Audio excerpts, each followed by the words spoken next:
ODM registration drive in Nyamira County.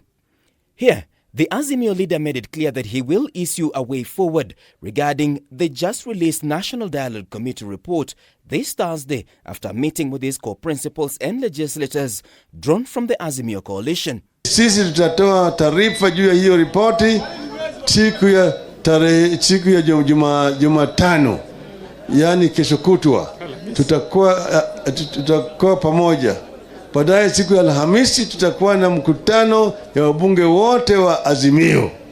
Na tutatoa msimamo wetu kama Azimio siku hiyo. Key concerns are that the report fails to address the issue of the cost of living, with Odinga placing the blame entirely on President William Ruto, whom he accuses of failing in his leadership skills. Na kwa sababu kazi imekushinda, wachia wale ambao wanajua kufanya kazi wafanye hiyo kazi, si ndio?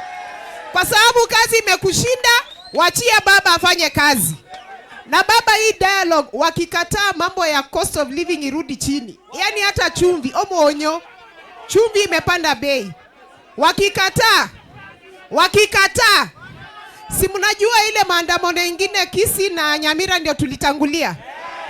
Kama wananchi si tutarudi wapi? Maisha ni ngumu, tunawaomba nyinyi mtaokoa nchi yetu. Na tunawaomba nyinyi mkae ngangari, hakuna mali. Hii serikali, hata wale ndugu zetu wa Rift Valley wanalia.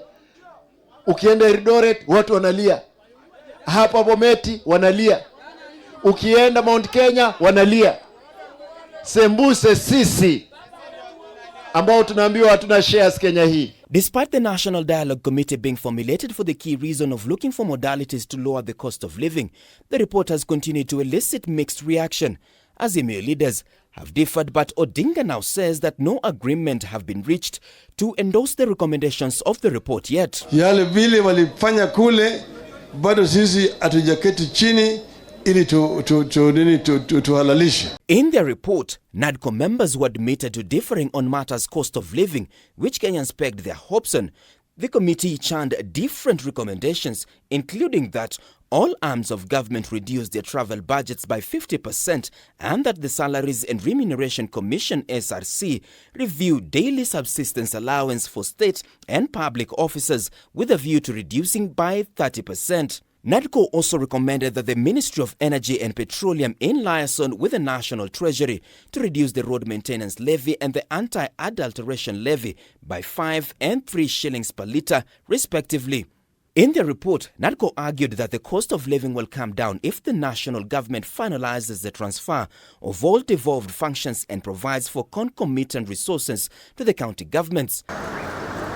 Whereas the National Dialogue Committee gave a raft of recommendations, some of the proposals in the report are a subject to discussion on lowering the wage bill.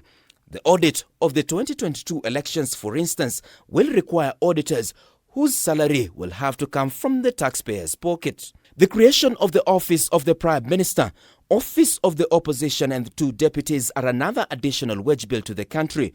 This coupled with the possibility of a referendum, as sections of the proposed amendments cannot be altered without an approval by Kenyans, requiring billions of shillings.